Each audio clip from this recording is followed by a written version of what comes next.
Hello and welcome back. তো আজকে আমরা কথা বলবো একটা পুরোনো লেট 1990s এর একটা সিনেমা 'রণক্ষেত্র' নিয়ে, যেখানে ছিল শতাব্দী, প্রসেনজিৎ চ্যাটার্জি, রঞ্জিত মল্লিক, দীপঙ্কর দে, দুলাল লাহিড়ী, টোটা রয় চৌধুরী, কুশল, লিলি চক্রবর্তী এবং অপরাজিতা আড্ড।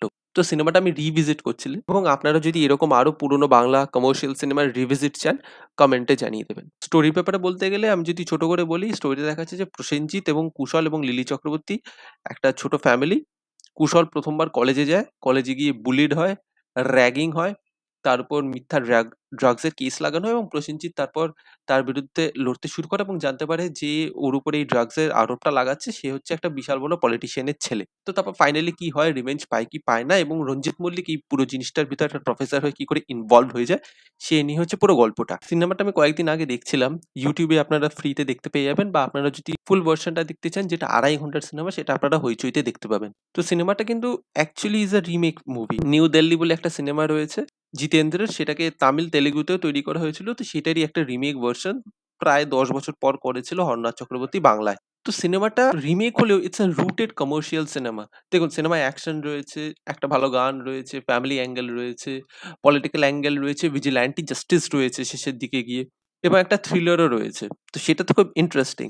কিন্তু তবুও আমি কেন বলছি ইটস রুটেড, কারণ তখনকার দিনে যে নির্যাতনটা দেখাচ্ছে, কলেজের র্যাগিং দেখাচ্ছে, ইভ টিজিং দেখাচ্ছে, নারী নির্যাতন দেখাচ্ছে, আপনার রুট লেভেলে কি করে পলিটিক্স ঢুকে গিয়ে যে ওয়ার্কিং ক্লাস রয়েছে তাদের কাজকর্মে অসুবিধা করে, স্টুডেন্ট পলিটিক্সের খানিকটা অ্যাঙ্গেল লিখেছি। দেখুন, কোনোটাই প্রচন্ড ভালোভাবে দেখিয়েছি সেটা না, তবে যেগুলো দেখেছি সেগুলো কিন্তু রেলেভেন্ট ছিল, যে পলিটিশিয়ানরা কিভাবে ইনফ্লুয়েন্স করছে, সাধারণ মানুষদের কি করে নির্যাতন হচ্ছে। এবং তখনকার দিনে অ্যাকচুয়ালি লেট 90s বেঙ্গলে এরকম ইন্ডিপেন্ডেন্ট নিউজ পেপার প্রচুর ছিল, এবং তাদেরকেও কিভাবে পলিটিশিয়ানরা দাবিয়ে রাখতো সেটাও কিন্তু খুব ভালোভাবে এখানে দেখানোর চেষ্টা করেছে। আমি বলবো না বিশালভাবে দেখিয়েছে শুভেন্দু শতাব্দীর, বাট সেটাও কিন্তু দেখিয়েছে। তো নিউ দিল্লিতে একটা অ্যাঙ্গেল ছিল জিতেন্দ্রের যে সিনেমাটা, সেখানে দেখিয়েছিল যে খুন হচ্ছে রাত্রিবেলা এবং সকালবেলা, সকাল কোনো নিউজ পেপার সেটা কভার করতে পারেনি, কিন্তু নিউ দিল্লি যে ডায়েরি রয়েছে সেই নিউজ পেপারে এটা কভার হয়ে যাচ্ছে। কি করে হচ্ছে সেই অ্যাঙ্গেলটা এখানে নিয়েছে। তো এটা খুব ভালোভাবে ইউজ করতে পেরেছিল হরনাথ চক্রবর্তী, এবং এখানে যে ফ্যামিলি ইমোশনটা রয়েছে সেটাও ইউজ করতে পেরেছে। রঞ্জিত মল্লিককে খুব ভালোভাবে প্রেজেন্ট করতে পেরেছে।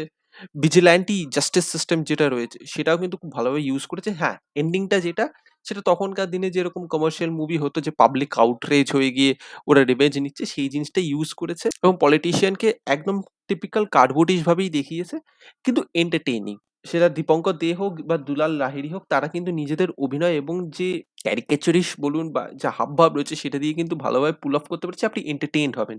এবং রঞ্জিত মল্লিক যেরকম করেন, সততার প্রতীক, নির্যাতিত হচ্ছে, ফেরত এসছে, ফেরত এসে আবার সে হেল্প করার চেষ্টা করছে, সেটাও ভালো। এবং লাস্টের দিকে যে থ্রিলারের মোড়কটা রয়েছে সেটা কিন্তু খানিকটা জায়গায় ইন্টারেস্টিং হয়ে যায়। হ্যাঁ, একটা লেন্থের পর গিয়ে বা একটা জায়গায় গিয়ে আপনার সিনেমাটার লেন্থ মনে হবে। আপনি সিনেমাটার লেন্থ ফিল করতে পারবেন ২.৫ ঘন্টা। কারণ প্রচুর অ্যাঙ্গেল রয়েছে। ওই যে বললাম, লিলি চক্রবর্তীর একটা অ্যাঙ্গেল রয়েছে। সে প্রসেনজিৎকে আটকাবে, প্রসেনজিৎ জেলে যাবে, জেল থেকে পালানো, অনেক কিছু রয়েছে। পুরো ডিটেইলে যাচ্ছি না। কিন্তু সেইগুলো একটা পয়েন্টের পর না, মানে বোঝাই যাচ্ছে এইগুলো একটা ব্লক ইউজ করা হচ্ছে।